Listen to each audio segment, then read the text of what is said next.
a.m.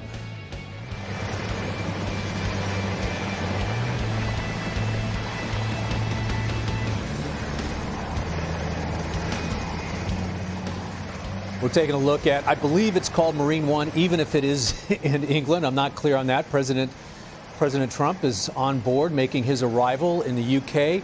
It's our information that the Prince of Wales, Prince Charles, will be greeting the president there, as well as the U.S. ambassador to Great Britain, Woody Johnson. The president is going to have a very busy visit there. He is expected to get a tour of Westminster Abbey. He's going to meet again with Prince Charles and the Duchess of Cornwall for tea at Clarence House. And then in the evening, the Queen, who actually invited President Trump there, will be giving him a state banquet at Buckingham Palace.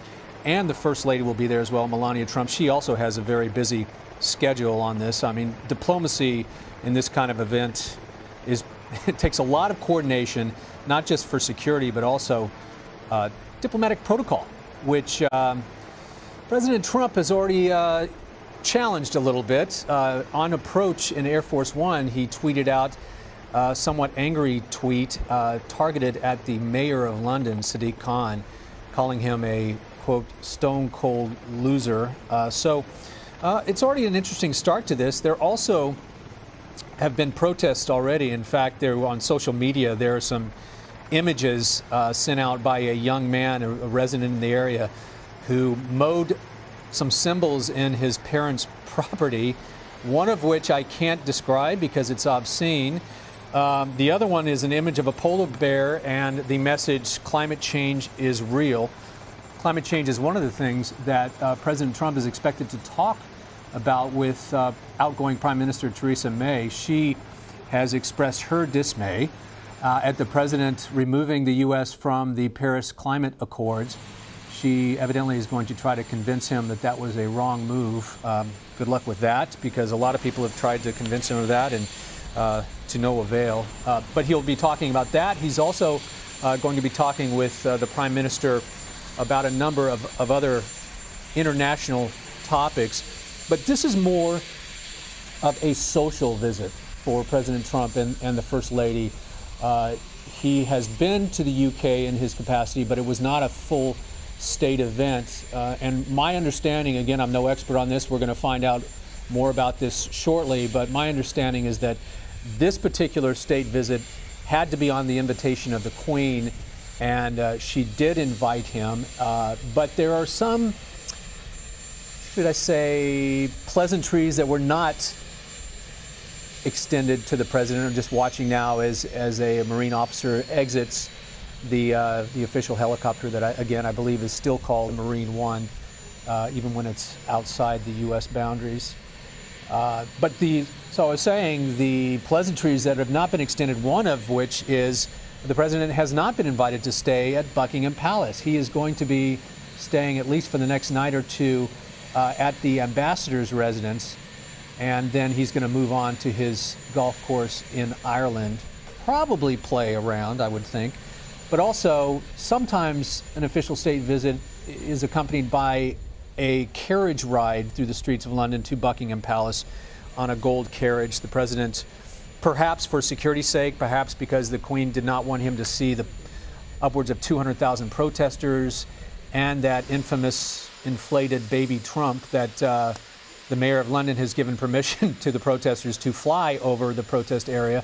Perhaps they didn't want the president to be embarrassed by that. So that could be why the carriage ride was not afforded to him.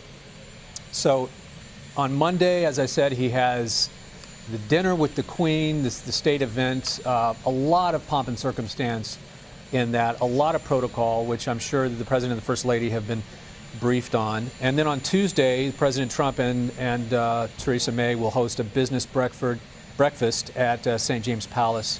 That's going to involve some big names in the business world. Barclays CEO Jess Staley, GlaxoSmithKline Chief Executive Emma Walmsley, BAE Systems Sir Roger Carr, he's the chairman. And there's the president there. There's Prince Charles greeting the president.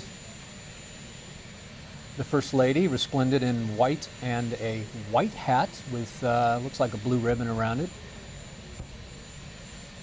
What they wear on events like this, I mean, every aspect of this kind of a presidential visit or any kind of a state visit to the UK carries such importance, down to the colors they wear, the outfits. And oftentimes the First Ladies throughout history pick designers that have some kind of meaning. Either they're a major designer from their own country or the visiting countries. For instance, if they go to France, they often choose a notable French designer there. And because I am not a fashion expert, I have no idea what she's wearing. I can't tell you. I apologize, but it looks nice. You know, it's a very nice looking, svelte outfit. A beautiful day there in London. I was talking with a friend of mine last night there, and they said that the weather has been splendid. So that's great, because it's not always the case, as you know. In London, it can be rainy and cold. This is a gorgeous June day. The president making his way, and there he is greeting the Queen. Now, yes, that is the Queen. I just said, I think I'm right on that one. And she, in fact, is wearing, that looks like an aquamarine outfit there. Here, I'm pretending like I know all kinds of stuff about this. Isn't this impressive?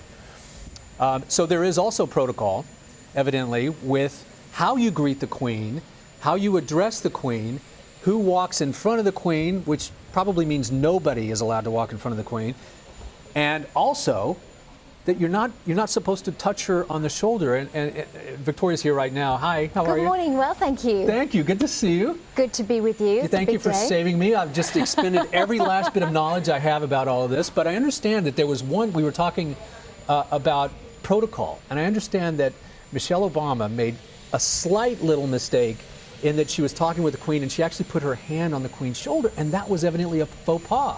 Well, it's advised you don't touch any members of the royal family, but protocol is there really to offer guidelines. So if you can try and stay within those guidelines, then great, but it's not going to be off with your head if you happen to make a faux pas. So I think in that instance, Michelle Obama, it was a very spontaneous moment, and the Queen has shared a warm relationship with the Obamas. But I'm glad you bring up protocol, because actually last year a lot was made about Donald Trump on his working visit to meet the Queen. They said that he had broken protocol because he didn't bow to her. Well, foreign heads of state don't bow to each other. They also said that he kept the Queen waiting. That wasn't true. Royal timing is of militaristic precision. So far anyway, it looks like the greetings have gone very well. Yeah. They are in the confines of Buckingham Palace, where this is very much a well-oiled machine. So we should see very smooth sailing from here on. There are advanced teams that go days ahead of this, correct? And they set everything up, as you said, to military precision. Every moment is planned. What is the real purpose of this particular trip? I know there are going to be some high-level discussions, but is that really what it's about, or is it about welcoming the President of the United States, even though there's been tension between the two countries?